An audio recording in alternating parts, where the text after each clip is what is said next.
This is the difference between, yeah, it's good, and we're willing to give it a chance because, hey, new thing, versus, nope, Star Wars has been sucking for years. Marvel has been sucking for years. We don't care if people tell us it's good. We're checked out. We're not coming back. That is the difference. Because I've had people telling me, Thunderbolts is good. Andor is good. I don't care. Nobody cares. Most people don't care. And even the best show that Disney Plus had in terms of viewers, Mando season 1 and 2, still didn't get to the viewership of what Mobland did.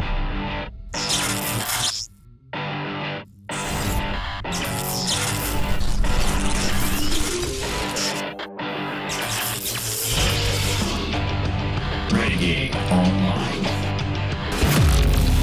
All right, I wanted to kind of catch up a little bit on this because we mentioned Ironheart, we mentioned some of the ratings. Andor is now done, right? Andor is now officially done. It's over.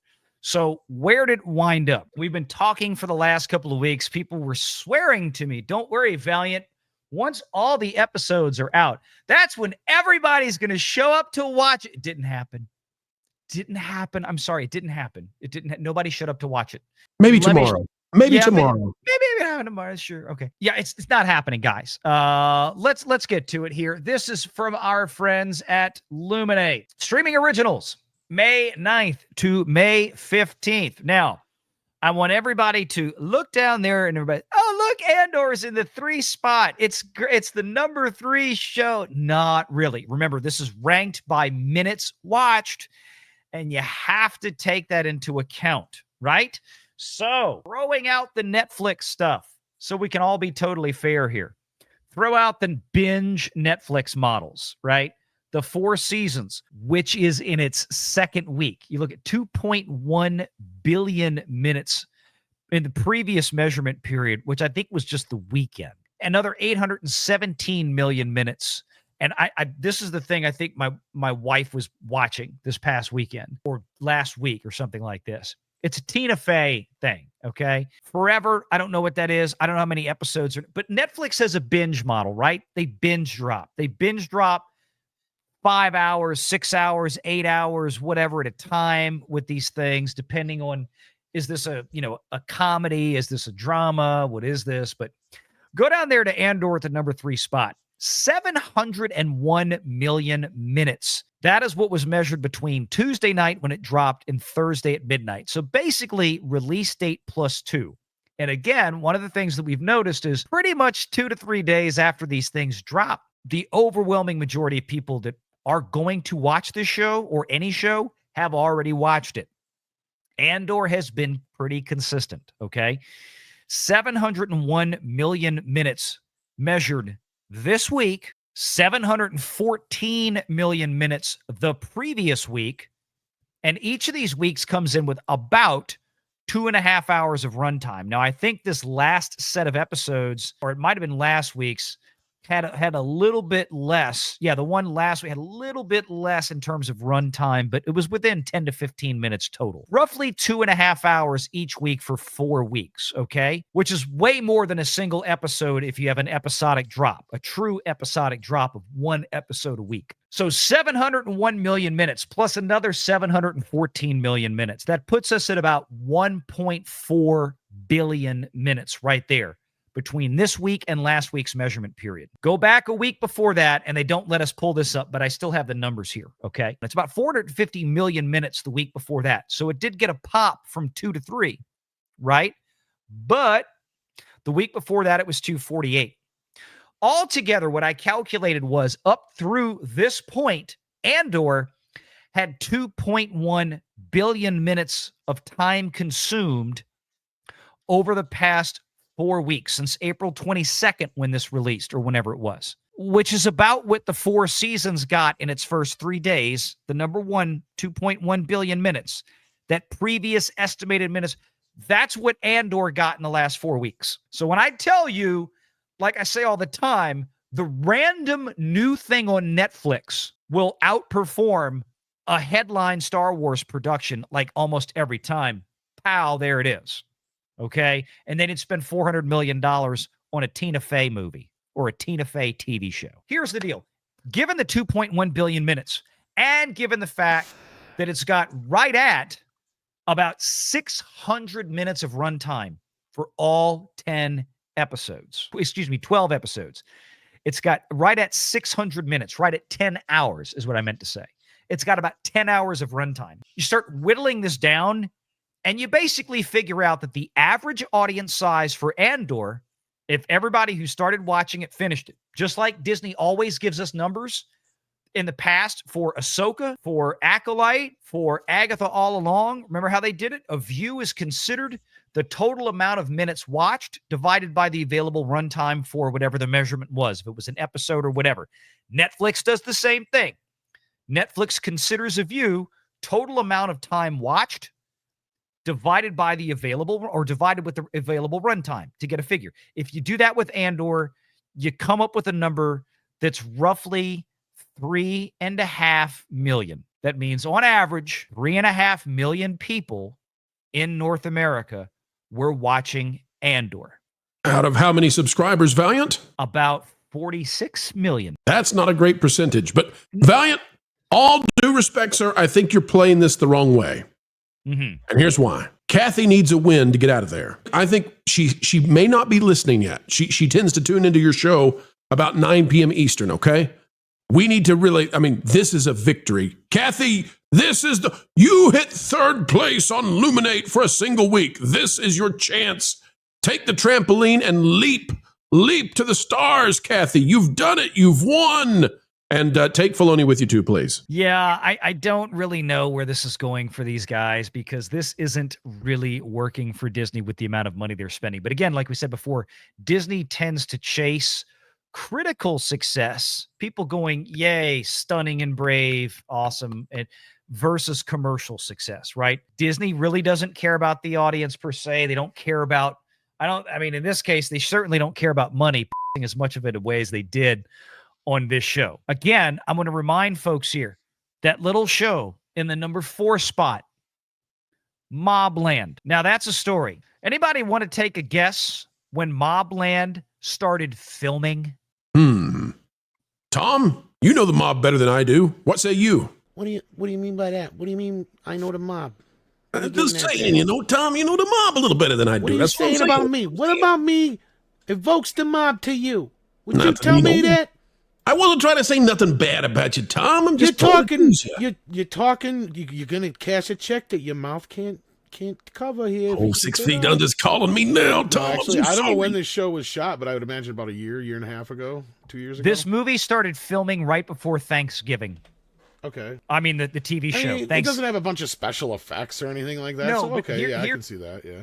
Mobland started shooting in November of 2024. Yeah. What is this thing? What is this? South Park? They just shoot it and put it out in the air? Mobland started shooting in November of 2024.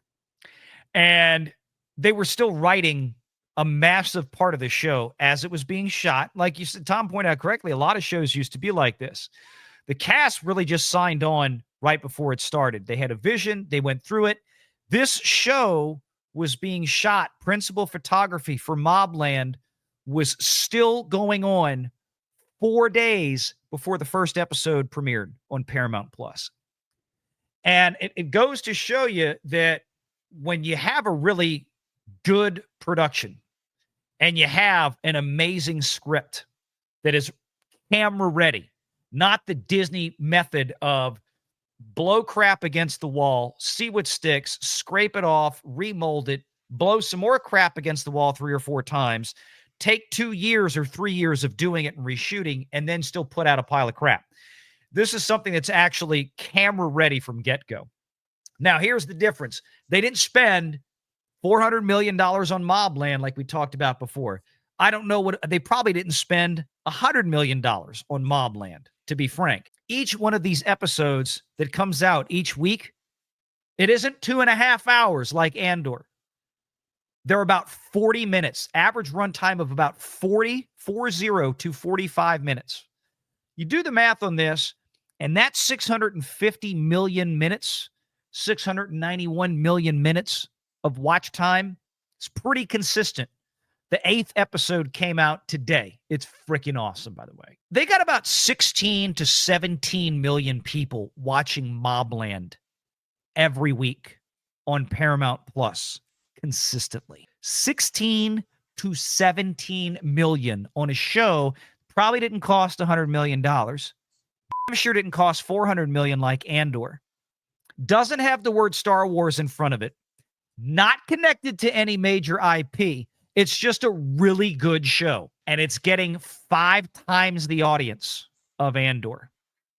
And it's barely trying to. This is the difference between, yeah, it's good, and we're willing to give it a chance because, hey, new thing, versus, nope, Star Wars has been sucking for years. Marvel has been sucking for years.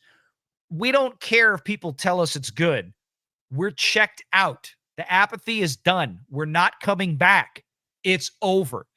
That is the difference. Because I've had people telling me, Thunderbolts is good. Andor is good. I don't care. Nobody cares. Most people don't care. And even the best show that Disney Plus had in terms of viewers, Mando season 1 and 2, still didn't get to the viewership of what Mobland did. And this is just North America again. So, I mean, what are you doing, Disney? What are we doing? What are we doing? Because everybody else is curb stomping you. So you're saying that Mobland did not spend $600 million since last November? No. Huh. Yeah, no. No. Let's see. They shot from basically right around or just before Thanksgiving, right? Which they don't celebrate in the UK, obviously. But they went through, Christmas, probably took a Christmas break, a New Year's break, picked it back up in January, shot January, February, March, and then, wrapped filming right in early April. And that was it. And they were writing the script, and then it released 4 days after they finished principal photography. They were editing. Obviously, they're still editing every week to try to get the next episode, the next episode, the next. So, I mean, they really shot this like an old TV show where it's being worked on as it's being released. But it is, I mean, it's an amazing show. And if you're not, I mean, I picked this up the first week it came out. And I've been surprised how many people, Gary Nerdrotic, fell in love with this show. I was like, it's just, there's a lot of folks out there that have picked up on it just because it's Paramount now has the reputation of they have the best consistent programming on streaming, bar none. It's not even close. And again, what else has Disney announced coming forward? Nothing. Unless it was already announced, unless it was already greenlit, no more Star Wars after Ahsoka season 2 or whatever. Nothing was announced there. No big announcement from Marvel. There's going to be some cartoons, maybe some small budget TV shows.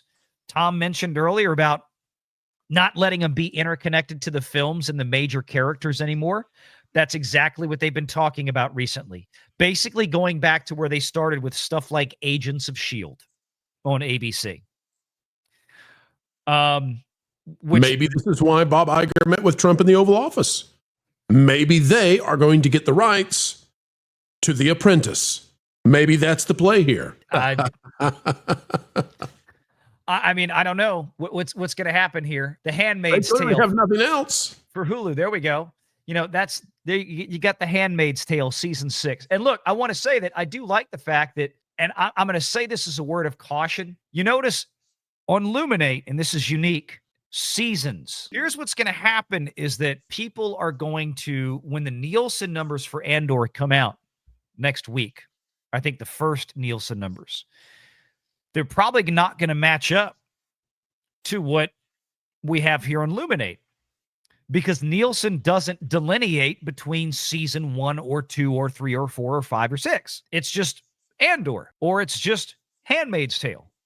All 6 seasons. All 5 seasons. Whatever. That's one of the great things with Luminate and them releasing data so quickly is that they're able to they delineate between back catalog and new. So here we're actually seeing how many people are watching the new season. So when we say on average that there's 3.5 million people each week tuning into Andor in the U.S., it's because we know it doesn't include back catalog. If these numbers included back catalog, it'd be even worse for Disney, but it doesn't. And with Nielsen here, I think I kept this up. Just got to give you an idea. April 14th to April 20th. This is Nielsen, right? So April 20th, that's 2 days. That's 2 days before Andor season 2 began, because it came out on the 22nd. Nielsen measures basically from Monday morning Sunday morning all the way through the following Sunday or something along those lines. They go from Monday to Sunday, whereas Luminate measures from Friday to Thursday the next week. The point is that if I go here to originals, was anybody watching the back catalog of Andor? Huh. It didn't no, this was the day. This chart went up to like the day before the new season came out. Andor didn't rechart, right? I think this was the week that Mobland premiered, April 14th to April 20th, I believe. That was the week that premiered. It says it's got 4 episodes on that one. Oh, no, that was a few weeks after. Okay. Yeah, you're right. The first week might have premiered with 2 episodes. I got to go back and look. It premiered right at the end. Yeah, because that's true. 1923 is not on this chart. Mobland premiered, I think, right before the season finale of 1923. So this is a few weeks after that, a couple of weeks after that. Now, again, I'm not looking so much at the minutes here compared to Luminate, because Nielsen doesn't measure the same way that Luminate measures. Doesn't measure the same way as Samba measures, obviously. And Samba's the goofiest one of the bunch. But looking at what you have here, I don't see Andor season 1 charting that people were going back and watching it over again. You would think if it was really popular, well, where is it? It ain't there. So I expect to see when we get the next set of Nielsen numbers a week from now, less than a week from now, is Andor going to chart here? Remember, in the first week, it didn't chart over at Luminate, but there's going to be more days that Nielsen captures than Luminate did in that first week. And it's also going to capture all of the stuff that people might have rewatched, if they did, in season 1. So my point is, Nielsen is not going to show 248 million minutes like Luminate did. It's probably going to show a much bigger number, I would think. It's probably going to show maybe 400 to 500 million minutes on this chart, because it captured an extra 2 or 3 days on the other side that Luminate picked up the following week. But then it also captured, there could be 100 million minutes, 200 million minutes in there of people going back and re-binging season 1 that Nielsen doesn't separate out like Luminate does. So that's why even these charts are hard to compare between Nielsen and Luminate. Make sure you're subscribed to Valiant Renegade and join us every Sunday at 6 p.m. Eastern for the live show.